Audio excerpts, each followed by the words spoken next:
Bon, bonjour à toutes et à tous.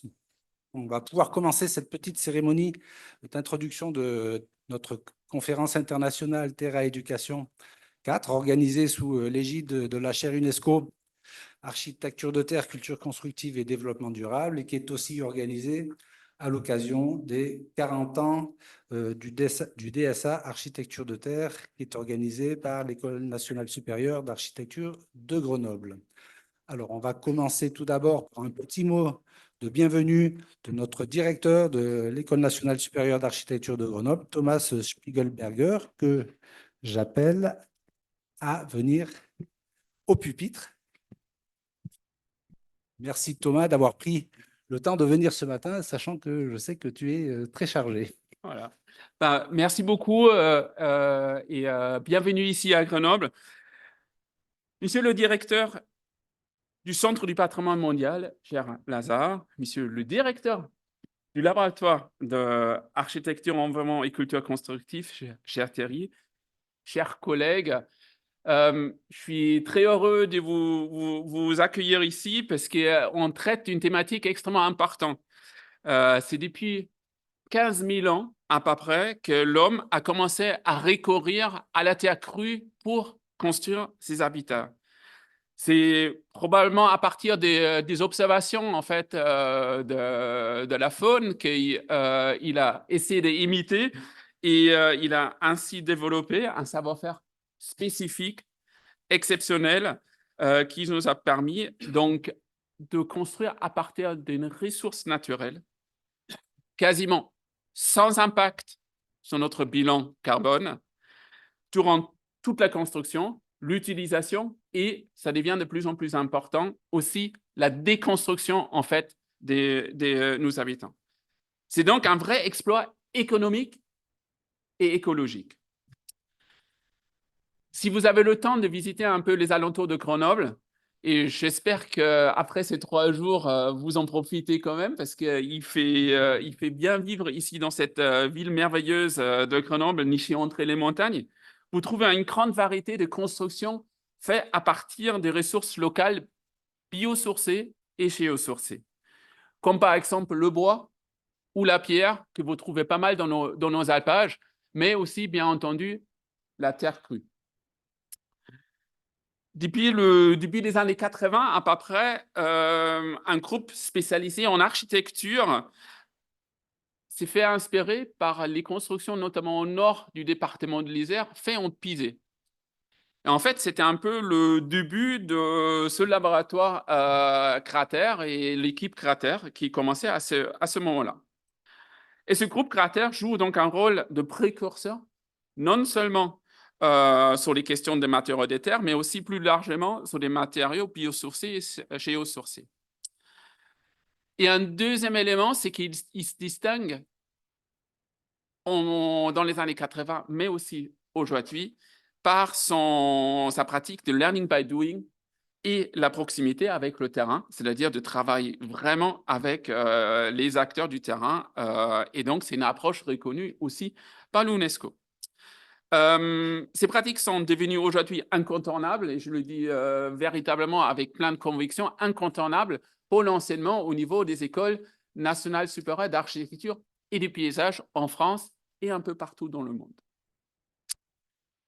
Et aujourd'hui, ils sont aussi clairement soutenus par notre ministère de la Culture parce qu'on vient d'avoir la bonne nouvelle que parmi les 5 réseaux qui sont reconnus par le ministère de la Culture, il y a un nouveau réseau qui s'appelle ExpertLearn qui travaille autour de l'apprentissage expérimental de l'architecture. Si je veux continuer un peu dans l'historique en fait, du laboratoire Cratère, il faut que je m'arrête au milieu des années 80. Et plus précisément en 1984, quand la première promotion est arrivée et accueillie à l'école d'architecture de Grenoble pour obtenir 2 ans plus tard à l'époque ça s'appelait le certificat d'études approfondies en architecture de terre. Donc en fait, cette année, avec la promo qui va arriver en octobre, les 40 ans du DSA de terre. Voilà, c'est ça, le DSA Terre. Donc, depuis sa création, Ce programme unique en son genre a formé des générations d'architectes et de chercheurs et qui contribuent autrefois et aujourd'hui à la promotion et à la conservation d'un savoir-faire en architecture de terre. Et le DSA, et ça c'est une grande reconnaissance que j'ai pour ce DSA, il a su se renouveler à fur et à mesure, à s'adapter aux avancées technologiques et aux nouveaux défis environnementaux, ce qui devient extrêmement important aujourd'hui dans le cadre de la crise climatique dans laquelle on se retrouve et qu'on peut constater à fur et à mesure des constructions en terre où on voit les impacts directs. Un peu plus tard, quelques 35 ans plus tard, le laboratoire de Crater s'est rapproché d'un autre laboratoire et a créé l'unité de recherche architecture, environnement et culture constructive. Et l'année suivante, aussi un peu en guise de reconnaissance, c'est devenu un laboratoire d'excellence. En fait, laboratoire d'excellence, ça ne va peut-être pas dire grand-chose, mais derrière, il y a des très, très grandes subventions. Et c'est ça qui nous a permis, permis à AECC et l'équipe Crater à devenir un acteur de la recherche reconnu en France et au niveau international. Depuis, l'équipe Crater a approfondi et élargi ses travaux de recherche et ça nous a notamment facilité le rapprochement avec l'Université Grenoble-Alpes, c'est un premier élément, mais aussi les collaborations bien au-delà. Aujourd'hui, ces collaborations, ils se font notamment dans le cadre d'un projet qui s'appelle Cross Disciplinary Project, autour des risques, où la construction en terre joue un rôle important, et bientôt aussi un nouveau LabEx à partir de 2025 qui inclut pas uniquement l'équipe Crater et le laboratoire AECC, mais aussi d'autres équipes. L'aspect international, il est extrêmement important. On le voit aussi ici dans le public. En fait, il y a, je ne sais plus, mais Thierry nous dira, plein de différentes nations qui sont représentées ici dans la salle. Au niveau du laboratoire Crater, il y a 40 nationalités. Et c'est donc vraiment un gain de collaboration internationale, à la fois au niveau du labo, mais à la fois aussi au niveau de l'UGA, où on est ici. Si je reviens maintenant un peu sur la construction en terre crue. Pour moi, il est important de noter que malgré l'intérêt écologique et économique de cette construction en terre crue, elle reste aujourd'hui encore malheureusement un peu marginale. Il est donc crucial, à mon avis, à votre avis aussi, de changer d'échelle et de dépasser l'étape d'une approche au cas par cas. Pouvons-nous demain proposer la construction en terre crue à une échelle plus large? Pouvons-nous former de plus en plus de personnes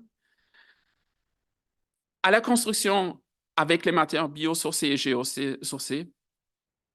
Pouvons-nous aller vers la massification des constructions en terre crue? C'est autant de questions que vous allez vous poser dans les prochains 3 jours ici dans ce congrès. Et j'espère que vous en trouvez des réponses à ces questions-là. Au nom de l'ENSAG et également au nom du président de l'Université Grenoble-Alpes, qui malheureusement ne peut pas être là en personne, je vous souhaite la bienvenue ici à Grenoble, dans ce magnifique auditoire de la Massy. Je vous souhaite plein succès pour ces 3 jours et j'espère vraiment que vous trouvez un peu des réponses à des questions et je serai très attentif aux recommandations qui vont sortir après ces 3 jours et notamment pour la mise en perspective et la meilleure prise en compte par notre cher UNESCO qu'on a ici à l'école. J'ai conclu en remerciant particulièrement Lazare qui est présent aujourd'hui, qui a fait le déplacement pour inaugurer cette terre éducation ici à Grenoble et qui nous honore et démontre l'intérêt de l'UNESCO pour notre école, bien entendu, mais aussi pour les thématiques qu'on porte et notamment la construction en terre crue. Je vous souhaite donc des merveilleuses 3 journées. Bienvenue ici à Grenoble et bon colloque.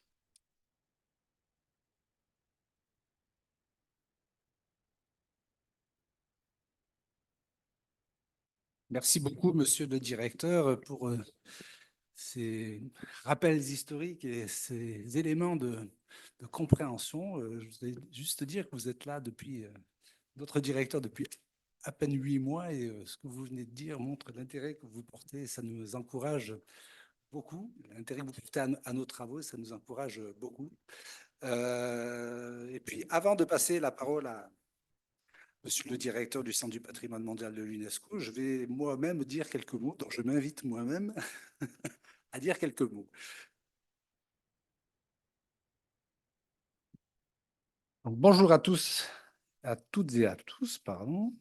Donc, monsieur le directeur du Centre du patrimoine mondial de l'UNESCO, cher Lazare Elundu Assomo, monsieur le directeur de l'ENSAG, Université Grenoble-Alpes, cher Thomas Spiegelberger, chers collègues responsables de la chaire UNESCO Architecture de terre, culture constructive et développement durable, chers Arnaud Miss, David Guindreau et Bakonirin Rakut-Mamunj, Madame la présidente d'ICOMOS ISKEA, International Scientific Committee for Orphan Architectural Heritage, chère Madalena Achenza, mais elle est là, elle est là-haut, Madame la responsable pédagogique du DSA Architecture de terre, chère Alimatou Mama Awal, chers collègues orateurs et chers auditeurs, quel plaisir pour moi de me retrouver avec vous ce matin en ce lieu prestigieux qu'est la maison de la création et de l'innovation de notre université Grenoble-Alpes. Quel plaisir aussi de vous compter aussi nombreux. Pour rappel, en 2002, pour la première édition de Terra Éducation, nous étions 44, issus de 22 pays. Pour la deuxième, en 2010, nous étions 88, issus de 25 pays. Pour la troisième, en 2018, nous étions 110, issus de 35 pays. Aujourd'hui, nous sommes plus de 150. Malheureusement, trop nombreux sont ceux qui n'ont pas pu se joindre à nous, mais qui sont avec nous en visio, puisque la conférence est retransmise en direct en visio. Donc, on a environ une trentaine de personnes qui, malheureusement, n'ont pas pu se joindre à nous, mais qui seront avec nous par des vidéos qu'ils ont préparées et qui pourront aussi échanger avec nous en direct si la ligne est suffisamment bonne. Donc déjà, à eux seuls, ces chiffres me semblent bien illustrer le thème principal donné à cette conférence, celui de l'idée du changement d'échelle. Toutefois, ne nous trompons pas, même si cette croissance existe, elle reste encore plus que nécessaire dans la perspective de pouvoir répondre à la demande en forte progression au niveau international pour des solutions alternatives de construction. Le challenge qui est devant nous est en effet de fortement diminuer l'impact du secteur de la construction sur notre planète, y compris donc sur la question du réchauffement climatique, de ses effets et risques associés, et aussi pour s'y adapter. Et pour cela, à lui seul, le nombre d'acteurs mobilisés ne peut probablement pas suffire.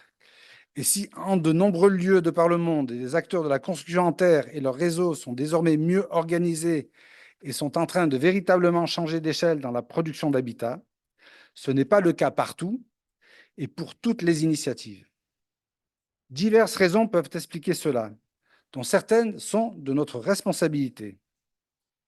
Nous, qui sommes d'un monde plutôt académique et intellectuel, savons-nous toujours bien quelles réponses sont attendues de la part du public?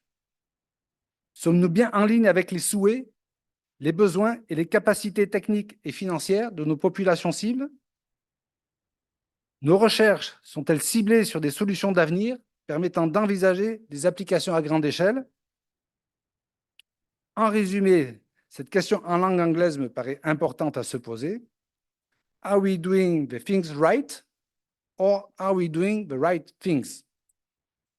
Question à laquelle je vais ajouter celle retenue dans notre appel à communication, qui expose la volonté, au travers de cette nouvelle édition de Terra Éducation, de décrypter les mécanismes et stratégies sous-jacentes aux réussites, afin de mieux les intégrer dans les programmes de recherche et de formation du réseau de la chaire UNESCO, mais bien évidemment pas que, au-delà.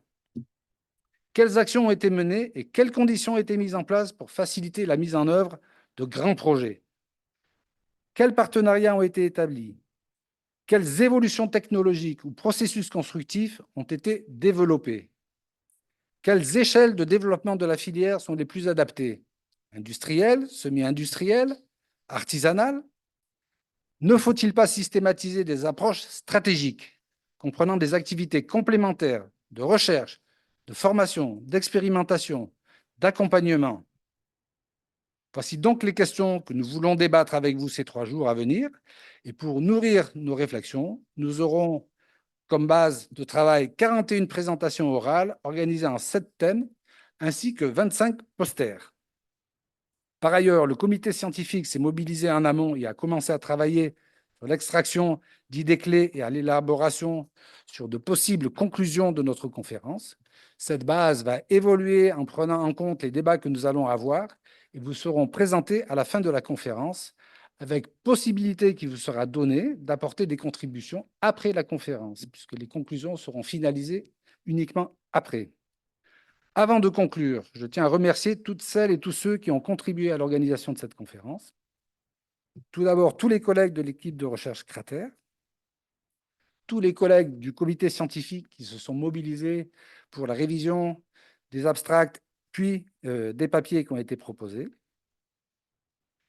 l'ensemble de l'administration de l'ENSAG et plus particulièrement les services RPI et financiers, et notre directeur aussi qui s'est engagé pour nous aider.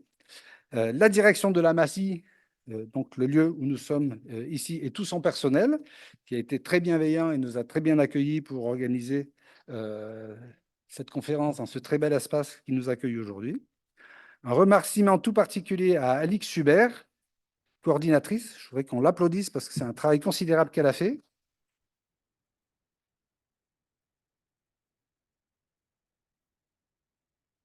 Je ne sais même pas si elle est là, je ne vois pas bien. Bon, elle aura entendu, on va dire. Une autre personne aussi que je voudrais qu'on applaudisse, c'est Audrey Carbonel,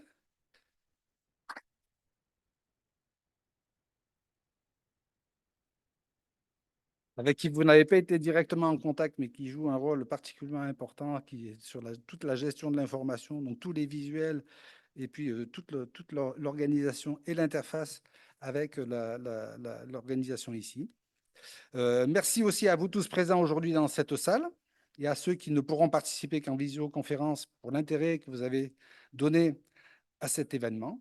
Je dirais quand on a un aussi grand nombre de gens qui répondent, la lourdeur du travail que l'on a à faire est tout de suite allégée. Donc, c'est très gratifiant pour nous et donc ça allège vraiment notre tâche.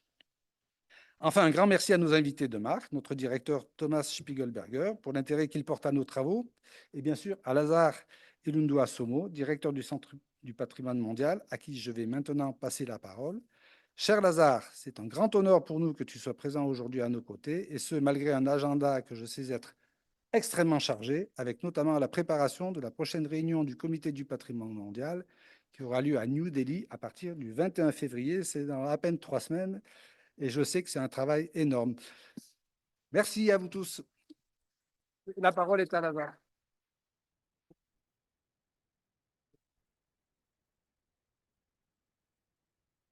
Merci. Bonjour à tous. Monsieur le directeur de l'École nationale supérieure d'architecture de Grenoble, cher Thomas, monsieur le directeur du laboratoire architecture, environnement et culture constructive, cher Thierry, tu m'as passé la parole, hein? Madame la responsable pédagogique du DSA, je crois qu'il est là-haut, cher Alimatou, j'ai passé que des prénoms parce qu'on se connaît tous. Madame la présidente d'ICOMOS ICEA, Madalena, chère Madalena, ma très grande amie qui est quelque part là. Voilà, et Madame la présidente de Cratère, de l'association Cratère, là-haut, ma chère Bako. On a tellement de choses qu'on a partagées ensemble. Et cher responsable de la chaire UNESCO, architecture de terre et culture constructive. J'ai vu David qui est là. Bon, je ne sais pas si Arnaud Miss est également là, mais il est certainement représenté aussi avec Bako. Chers amis, chers collègues, vraiment, je suis très heureux d'être là, de vous voir tous. Très content de te revoir, Andreas, Philippe, Lucia. C'était un grand plaisir encore. Ça faisait plus de 20 ans qu'on ne s'est pas revus. Et beaucoup d'entre vous que je n'ai pas revus. Je suis très content d'être là aujourd'hui. Très heureux d'être de retour à Grenoble. Cette conférence, vraiment, j'aurais pu vous envoyer un message vidéo. Parce que maintenant, on fait tout, on peut envoyer des messages vidéo, mais je voulais vraiment être là aujourd'hui pour vous montrer à quel point cette conférence est très importante. Elle est très importante pour moi, elle est très importante pour nous. Donc, parce qu'elle est très importante, je voudrais d'abord apprécier le soutien de l'École nationale supérieure d'architecture et votre soutien, cher Thomas. Votre présence ici à nos côtés, à mes côtés, est très importante. Évidemment, l'Université de Grenoble-Alpes, le ministère de la Culture.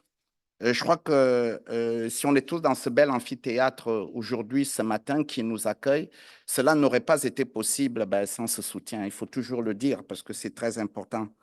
Mais évidemment, je ne vais pas poursuivre mon intervention sans remercier oui, le laboratoire Cratère et tous les responsables qui sont là. Je sais que vous avez ménagé, vous n'avez pas ménagé vos efforts pour permettre de réunir toutes ces personnes que vous êtes, tous ces grands professionnels que vous êtes, toutes ces références dans le domaine de l'architecture de terre que vous êtes, qui venaient de toutes les régions du monde et avec qui on a pas mal collaboré, avec certains. Et c'est tellement un plaisir pour moi parce que je me remémore encore mon passage ici en 2018 où j'ai eu l'opportunité donc de participer à la 3e édition. Et je pense qu'on peut tous retenir que cette édition, en fait, avait pour but de jeter vraiment un regard prospectif sur les perspectives de développement de l'enseignement dans le domaine de l'architecture de terre. Et cette 4e édition, et je vais revenir là-dessus, qui a pour thème « Changer d'échelle », elle démontre la nécessité croissante de faire le point régulièrement sur l'évolution de la recherche scientifique, sur la formation en architecture de terre, à une période, parce que cette période est très particulière et je voudrais vraiment la rappeler, une période où le monde est confronté à des défis importants.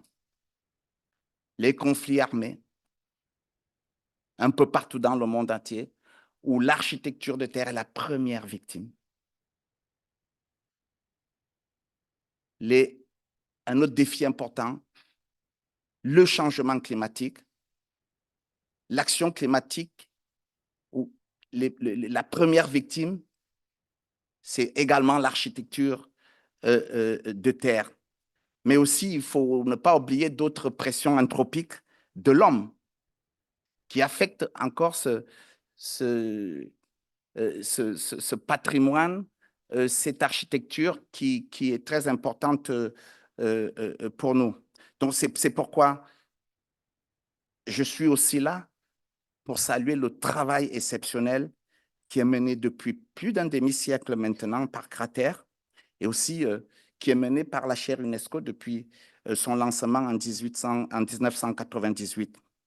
Donc, ma présence ce matin, évidemment, n'est pas la présence d'un ancien étudiant de Cratère parce que je suis déjà venu à plusieurs occasions là-dessus, mais je viens vraiment ici en ma qualité de directeur du patrimoine mondial de l'UNESCO parce que c'est la preuve que l'UNESCO accorde une attention toute particulière à cette édition dont les délibérations, j'espère, au cours de cette conférence ou à l'issue de cette conférence, nous permettront d'être un peu mieux informés sur les progrès scientifiques et techniques propres donc, au développement de l'architecture de terre aujourd'hui, mais aussi sur tous les progrès qui permettront encore de continuer à diffuser les connaissances sur l'architecture de terre face aux défis globaux que j'ai mentionnés par le biais de la formation universitaire, de la formation pratique et d'autres formes de formation pour continuer à développer le métier de l'architecture de terre. Et tous les progrès qui ont été menés au cours de ces dernières décennies vont servir à apporter des réponses sur comment aujourd'hui nous produisons ce que nous appelons l'architecture durable. Comment aujourd'hui nous préservons ce patrimoine mondial constitué d'architecture de terre, parce que nous ne le faisons pas uniquement dans le but de protéger des briques, des monuments, mais nous le faisons parce que nous protégeons les identités qui sont propres à tous les peuples et toutes les régions du monde, mais nous le faisons aussi pour apporter des solutions innovantes, des solutions humaines, des solutions les plus importantes face aux défis auxquels le monde est confronté aujourd'hui et que j'ai rappelé. Parce que c'est quand même d'abord la vocation de tous ceux qui travaillent sur des domaines comme cela, c'est penser d'abord à l'humain et améliorer les conditions de vie de tous ceux qui sont les gardiens de ce patrimoine depuis des générations et des générations. Et si je le dis, c'est parce que cette conférence est très importante et le rôle que jouent les chaires UNESCO est fondamental en soutien aux missions que l'UNESCO a dans le monde entier, dans les domaines de l'éducation, la culture, la science et même la communication. Je considère que les programmes de chaires UNESCO doivent se poursuivre. Ils sont hyper importants.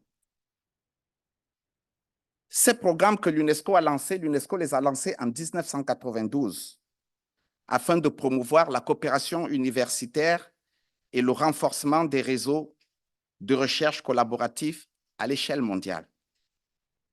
Donc, les chaires UNESCO sont importantes. Après 30 ans de lancement des chaires UNESCO par l'UNESCO, je peux vous dire qu'aujourd'hui, nous comptons 950 chaires UNESCO créées dans plus de 120 pays à travers le monde. Et il est toujours nécessaire de rappeler que sans ces établissements d'enseignement supérieur et leurs équipes de chercheurs, il ne serait pas possible de faire avancer autant de domaines qui nécessitent des actions prioritaires. Les chaires UNESCO jouent un rôle essentiel dans la diffusion des connaissances, mais aussi dans l'instauration d'un dialogue entre la société civile, les communautés locales, les décideurs politiques et le monde universitaire. Et depuis que la chaire Architecture de terre, culture constructive et développement durable a été inaugurée en 1998, le laboratoire Crater a réalisé, et je dois le dire, un travail remarquable. Je crois que les chiffres sont éloquents. Plus de 90 recherches interuniversitaires menées dans près d'une trentaine de pays. Et selon les recherches que nous avons effectuées, ou que j'ai effectuées, je crois qu'on peut être très fier de savoir que près de 10 000 personnes ont été formées au métier d'architecture de terre. C'est important de rappeler ces chiffres pour montrer l'impact que ces formations ont aujourd'hui. C'est-à-dire que ce que Crater a réussi à faire ne s'arrête pas simplement à l'intérieur des murs de l'École nationale d'architecture, mais cet impact est allé au-delà de ce qu'on n'espérait même pas. Et ça, c'est fondamental. Et ça, c'est important à rappeler. Et je pense qu'on doit tous être fiers. Et je dirais pourquoi on doit encore plus être fiers. On doit encore plus être fiers. Et moi, je suis personnellement très fier, pas en tant qu'ancien étudiant, mais maintenant aussi en tant que ma capacité de directeur du patrimoine mondial, que Cratère se soit beaucoup investi au cours des 3 dernières décennies dans de nombreux projets auprès du Centre du patrimoine mondial et va continuer à le faire. Des projets qui ont non seulement permis, évidemment, l'inscription de nombreux sites sur la liste du patrimoine mondial, mais aussi d'améliorer les conditions d'état de conservation de multiples sites. Pour vous donner des chiffres, Cratère a intervenu dans 54 sites du patrimoine mondial pour contribuer à l'amélioration de leurs états de conservation en menant des projets avec tous les experts et certains d'entre vous continuent de le faire et a aidé à préparer avec succès 18 candidatures qui ont toujours marché. Donc, ça veut dire une expertise très particulière dont nous avons besoin et nous continuerons de solliciter. Et pour conclure, je suis convaincu que les réflexions que vous allez mener et qui se tiendront dans le cadre de cette conférence vont permettre de développer de nouvelles recommandations, des stratégies innovantes qu'il me tarde de découvrir. Évidemment, j'ai toujours beaucoup d'émotions quand je reviens à Grenoble dans le cadre de ces éditions, parce que c'est toujours, pour moi, à titre personnel, de rendre hommage à tous les fondateurs de Cratère. Ceux-là que je considère comme à l'origine et les concepteurs des formations dont plus de 10 000 personnes dans le monde entier ont aujourd'hui bénéficié. Et je dirais même, ceux-là sans qui nous ne serions pas présents aujourd'hui. Et là, je pense particulièrement à Hugo Ben, à Pascal Odule, qui nous ont quittés, mais dont les enseignements perdurent. Mais moi, dans mon travail au quotidien. Je rends aussi hommage à Patrice Douat, qui est là avec nous.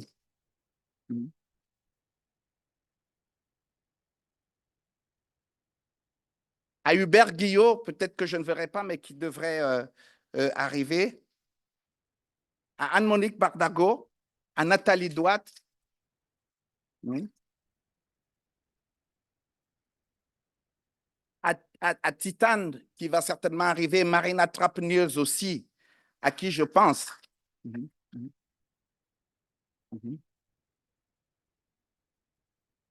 Nous devons avoir ces références dans l'esprit. C'est ça, l'esprit Cratère, que moi, personnellement, j'ai gardé. Et c'est ça qui continue à me suivre dans ma progression professionnelle. Et je sais que ces personnes, nous allons continuer à les solliciter de plus en plus. Et nous allons continuer à te solliciter, Thierry, mais tu n'es pas encore parti, tu es encore là, de toute façon. Donc, je voudrais aussi dire que l'occasion de ma présence aujourd'hui, c'est aussi de vous informer que le Centre du patrimoine mondial envisage de développer un nouveau programme sur l'architecture de terre et l'action climatique. Et pourquoi? Parce que lors de la célébration du 50e anniversaire du patrimoine mondial, une des conclusions a été de focaliser sur un des grands défis des 50 prochaines années qui va être l'action climatique. Et autant l'architecture de terre est une des victimes Mais autant par rapport à l'architecture de terre, on sait que la mesure du bilan carbone est quand même assez éloquent. Et autant on sait que l'architecture de terre est aussi pleine de toutes ces solutions innovantes qui vont nous permettre effectivement de trouver des réponses qui peuvent permettre effectivement d'apporter de la mitigation et des solutions pour réduire l'effet de l'action climatique. Et parce que aujourd'hui, j'ai fait approuver par le Comité du patrimoine mondial un document de politique sur le patrimoine mondial et l'action climatique, le tout premier en son genre dans l'histoire de la Convention, qui nous permet effectivement d'avancer maintenant dans cette réflexion. Donc, pour terminer, je voudrais vous inviter tous qui participez à cette 4e édition à garder en mémoire les mots de John Turner. Dans le travail que nous voulons mener. Et moi, j'ai découvert cela grâce à mes enseignants qui sont là, mes mentors. C'est qu'un matériau, il n'est jamais important pour ce qu'il est. Mais il est important pour ce qu'il peut faire pour la société. Et John Turner avait tout à fait raison de nous le rappeler, parce que même dans l'enseignement et dans la recherche que nous menons, nous devons garder cela en mémoire. Et c'est bien le sens qu'il faut donner à cette 4e édition. Parce que si nous devons changer d'échelle, c'est le titre de cette conférence, ben nous devons le faire en sachant pourquoi nous devons changer toujours d'échelle. Et je crois que c'est ce qui fera que nous continuerons à nous voir et j'aurai le plaisir de revenir au cours de la 5e édition. Merci beaucoup.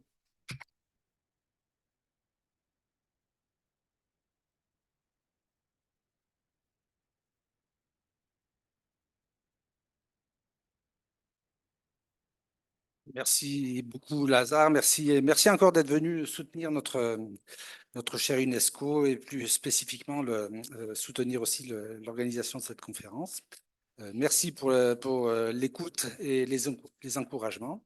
Donc, nous avons bien entendu les attentes de l'UNESCO et donc je pense que nous allons tous nous atteler à travailler ensemble ici dans cet amphithéâtre pour faire avancer les choses, établir des perspectives vers de plus grandes échelles. Je pense que ce titre que l'on a choisi a motivé aussi beaucoup de personnes. Je pense qu'on parle de la chaire UNESCO, mais on vise aussi des choses plus larges. On invite aussi d'autres institutions. On ne peut pas non plus avoir trop de partenaires dans la chaire UNESCO. C'est difficile et compliqué à organiser. Mais ceci dit, on n'est pas sectaire non plus et donc on invite, et c'est le cas aussi aujourd'hui, d'autres collègues d'autres universités ou écoles d'architecture de par le monde à venir se joindre à ces idées qui sont de plus en plus nécessaires aujourd'hui. Donc, on ne manquera pas de faire part à l'UNESCO des résultats de ce travail, sans attendre d'ailleurs que la production des actes qui sera faite un petit peu plus tard, j'imagine pour la fin de l'année ou début de l'année prochaine.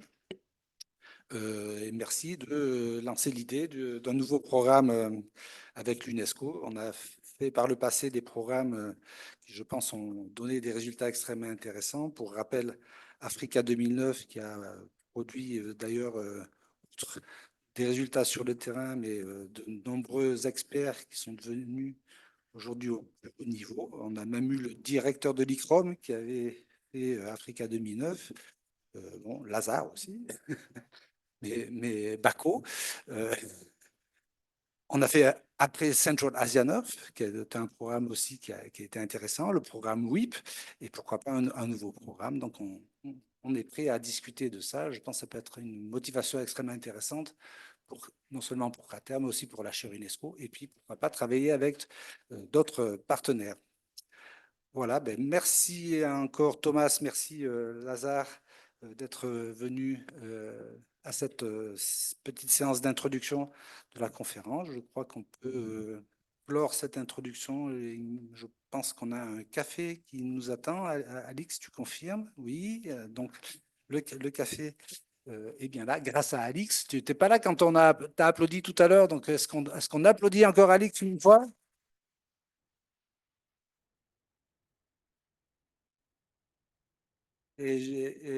Donc, on se retrouve tout à l'heure. La séance commencera donc à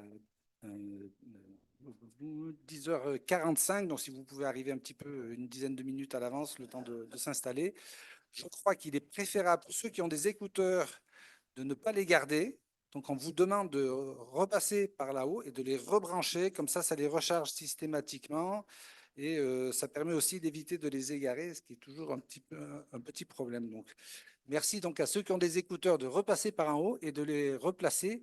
Je crois qu'ils sont rangés par l'angle, ça évite de devoir les manipuler. Voilà, à tout à l'heure. Merci beaucoup.